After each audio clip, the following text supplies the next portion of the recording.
and welcome to Impact Africa, our online TV program, where we get to have conversations with diverse people and organizations who are making impact positively in the lives of others.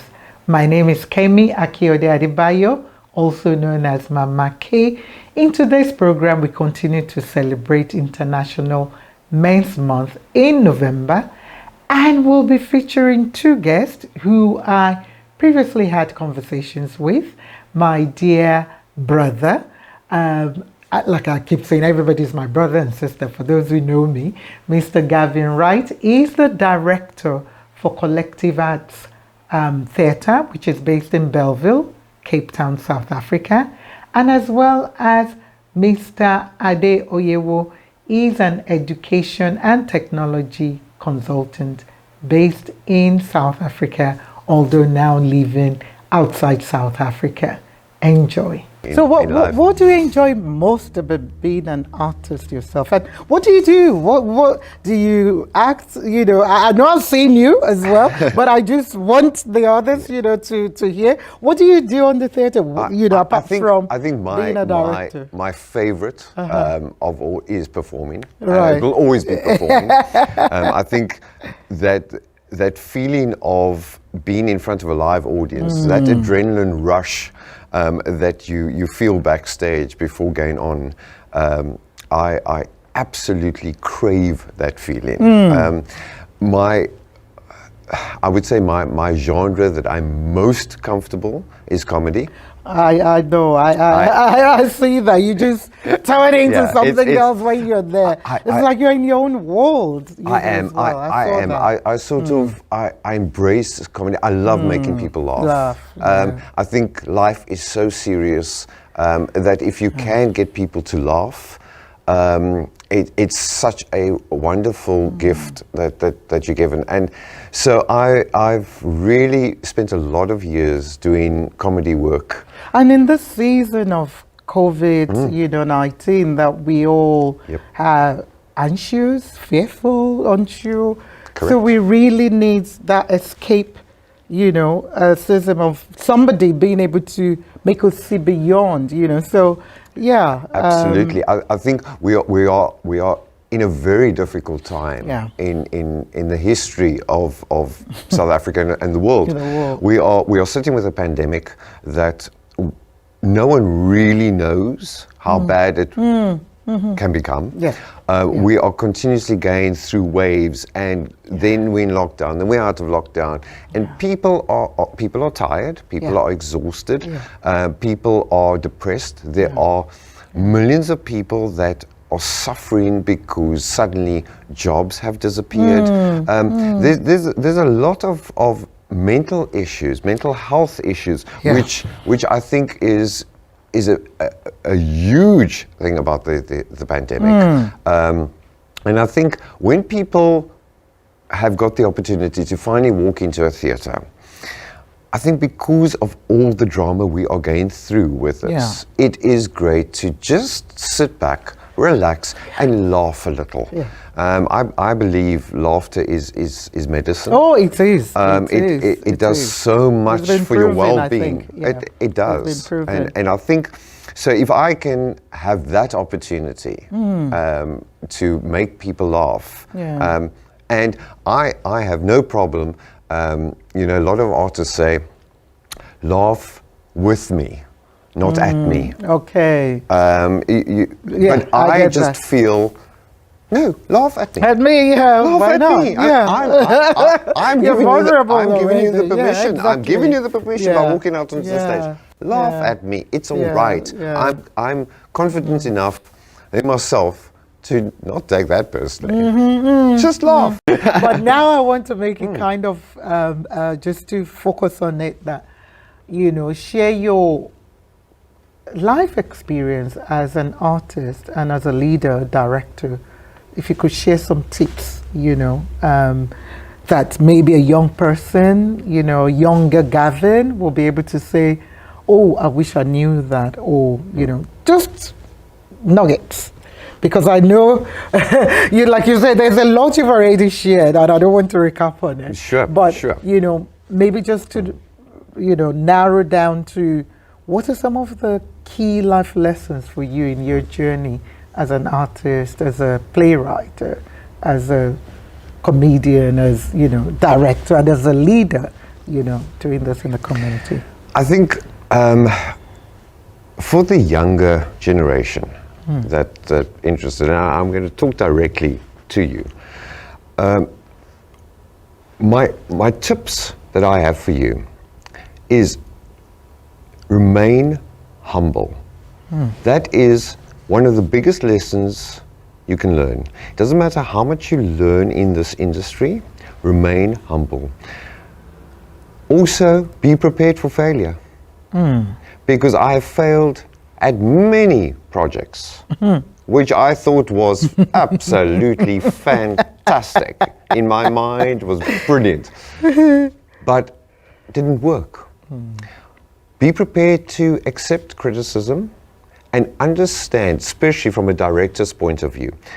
When a director stops you and says that is wrong, never take things personally.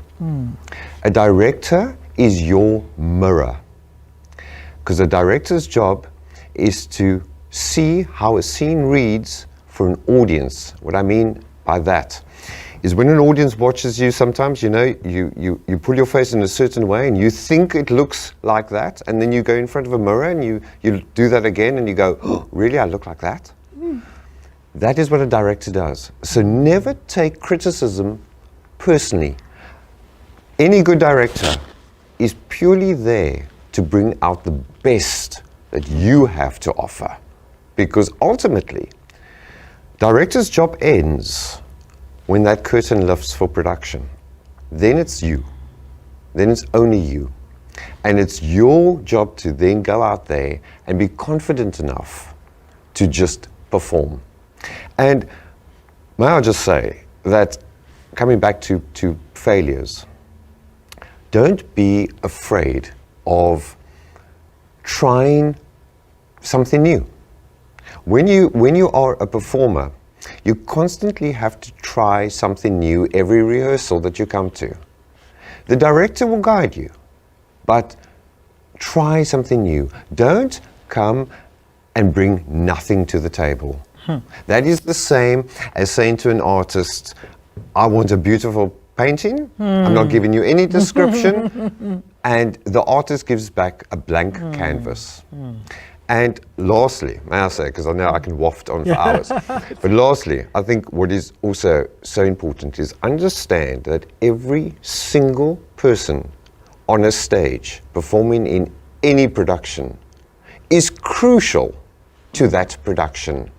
Be it that you are standing at the back of the stage, what we call upstage, and you are just the proverbial tree in the background, you are important to the production. Think of a production like a puzzle. Think of it as a 1,000-piece puzzle, and one piece is missing. What do you notice? Only the piece that's missing. So don't be that piece. Be part of that puzzle. Wow. That was a lot, condensed in there, which I'll just scribbling away. And I hope, our audience who are thinking of going into art or theatre arts really, taking that on board. And even for anyone, because it applies to every industry, absolutely. I would say. Absolutely. Remaining humble, being prepared for failure, being prepared to accept criticism. Don't doubt yourself. Never let anything stand in your way. It applies to all industries. It does. So, it does. Because it all boils down to one thing, and that is being prepared to learn. Exactly. Yeah. And that just means you're bettering yourself as a person. Yeah. Wow. That's a lot in there and very insightful. Now I have one last question. I know I did it the other way around a little bit now, but I can't go without asking this one. It's not really a question, but it's just asking you for what you think are solutions to some of the issues that we hear about or see or experience or know people who've experienced poverty, unemployment, gender-based violence? You could pick on any. Although you shared earlier about your experience with bullying, and we spoke a little bit about it. So you could pick on any issue that is close to your heart and come up with what are the solutions? What do you think are the solutions? I wish I could come up. There are so many issues. There are so many issues. That's why I just said. So just pick one close to your heart. Yeah. I think because I've experienced. I just want to basically link two together. Right. If you don't mind. Because I've experienced bullying, and I've also experienced very bad depression. Okay. I feel the solution is communication, talking about what you are feeling. And sometimes you can't always talk to a parent. Sometimes you need to find someone else. If you can talk to the parent, that is the ultimate. But don't be afraid to talk about things that are bothering you. I was bullied for many years and tried to hide it and never discussed it. And I felt ashamed, I suppose, because I was bullied, and that just gave the bullies far more power. So don't empower the bullies. Stand up by talking to somebody, because someone will help. And don't let it get to the point that you can't handle it. And it's very easy to get to that point when you are young, because we don't have life experience.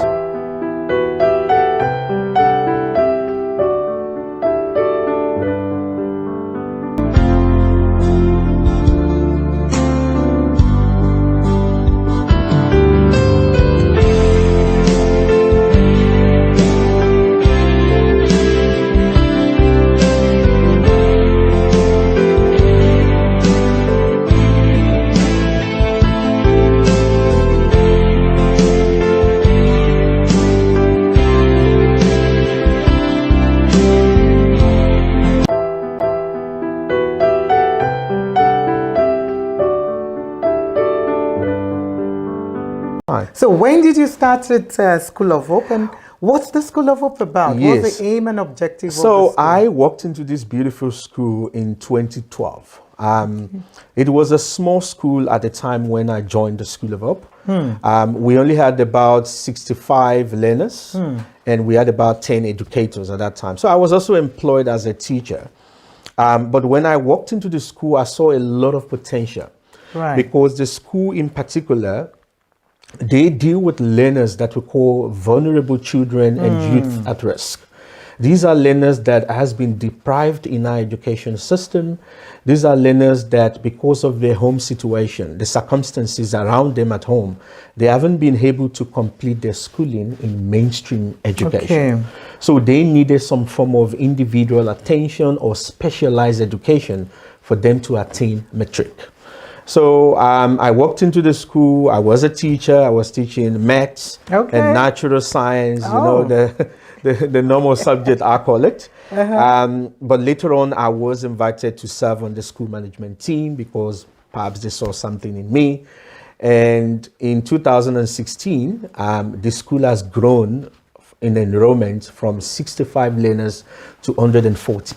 Wow. And that was because more than double. More than double. That was because there was more need to accommodate learners like that in the education system. So in 2016, I was appointed as a deputy principal. Right. Then in 2018, I was appointed as the principal and the project manager of School of Hope. And since that, what I can say is we've turned the school around with my colleagues, with the teamwork. We've been able to turn the school around. So how many team members do you have We have now? about 11 to 12 people on the teaching staff, and we have about four support staff, we call them. All of these people are very important to make sure the school runs on a daily basis.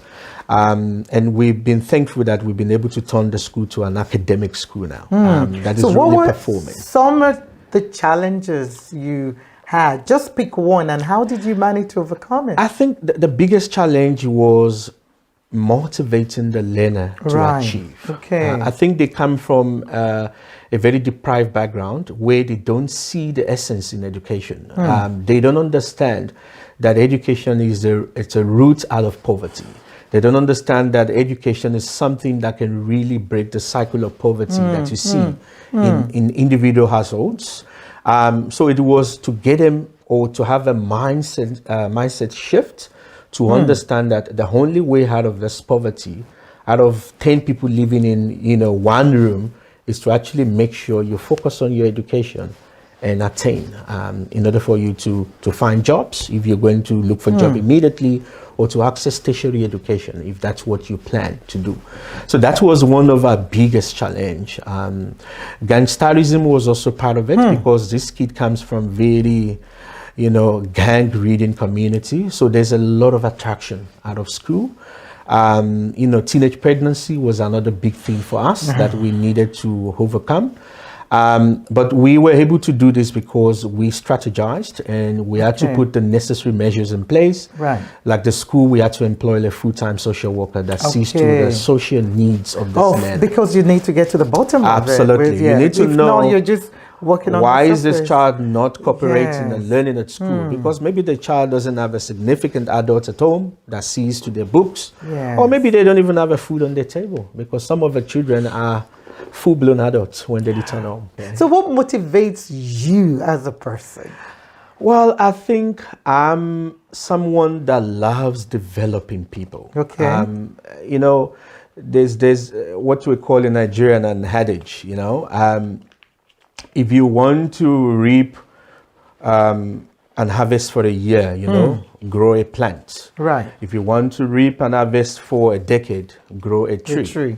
But if you want to reap something forever, develop people, grow people. And I think that's the thing for me. I come from a background that is very challenging myself.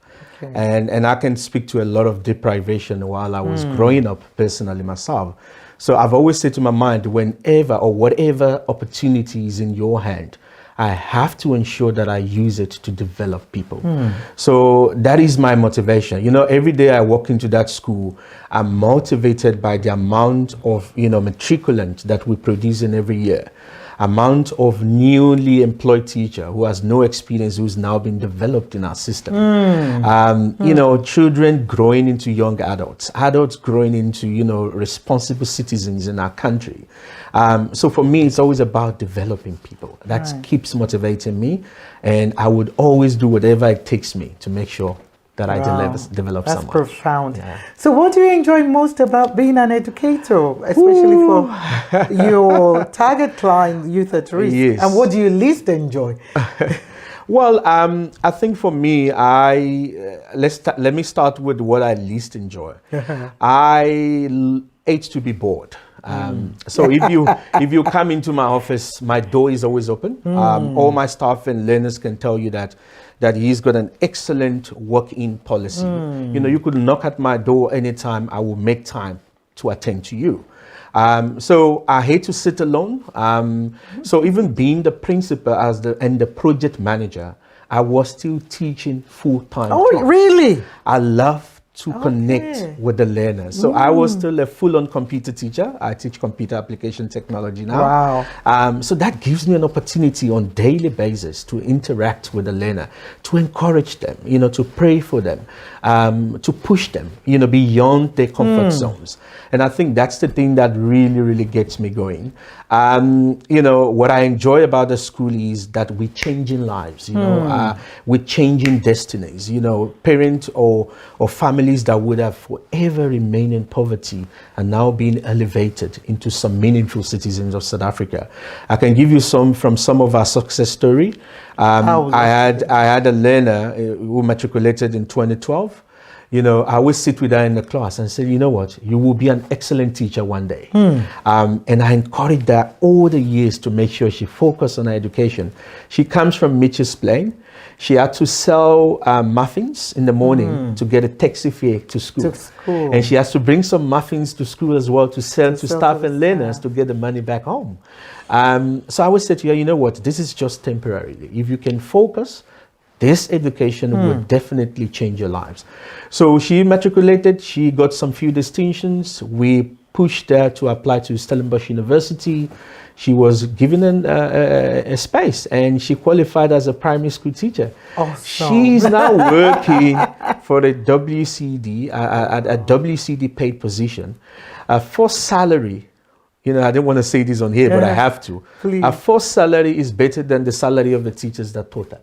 Wow. So that's amazing how life can be transformed. Now our children will not live in poverty. Our family can be supported. That poverty so that is our education. Just by one person. By one person. So you take it one person at a time, and before you know it, an entire community is transformed. Interesting. Yeah. So that's one of the things for me. Interesting. So now let me go now. Before we go for a break, let me go now to. Basically, you're taking a study leave, you've shared what you're going to be doing. So you're now kind of, as we say in Nigeria, side hustle. Side hustle. You're correct. Side hustle, whereby educational services and technology consultant. What is that? Well, for me, when you sit with wealth of knowledge, you cannot keep it to yourself. Okay. While I was still very actively leading the school, there's a lot of, what we call community of practice that I'm part of. So there is a community of practice for principals in the Metro Central District of Cape Town that we meet, on a regular basis and share common practices amongst what are you doing at your school that is successful? What are you doing in your school that is not working? So we sort of change ideas and then we sort of hold each other's hands. So whilst I will be busy with my PhD, which I know it's going to take a whole deal of my time, I thought it would be nice to have something on the side, not necessarily only paying your bills, because obviously we know keep you busy, we are, but just to keep you busy, to keep you, what you call, keep you saturated, to keep all those intelligence and knowledge and experience as well. Still relevant. So I said, I would avail myself, to interact with maybe newly appointed principals, maybe newly appointed deputy principals or school leaders or school management team, to do workshops with them, to do training with them, to advise them on processes and things like that.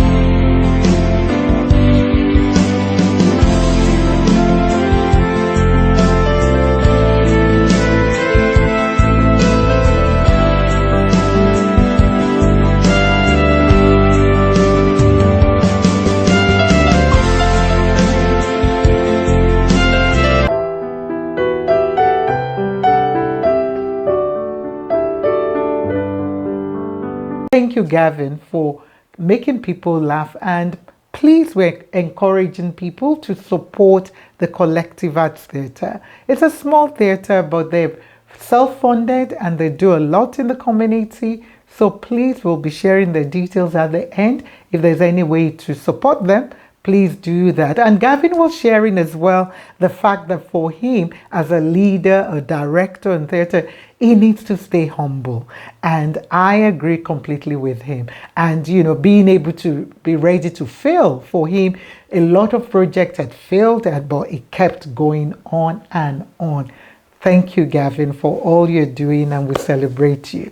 And as well, my dear brother Ade, he started with the School of Hope in 2012, helping, to teach vulnerable children and young people who were at what they say, a risk, to society. And him being a teacher and eventually being the principal of the school until he left, and still working in education, as a field. And for him, sharing the fact that what motivates him is just being able to develop others, and the fact that he had an experience of such similar, in the past. So for him, it's putting back, into the lives of others.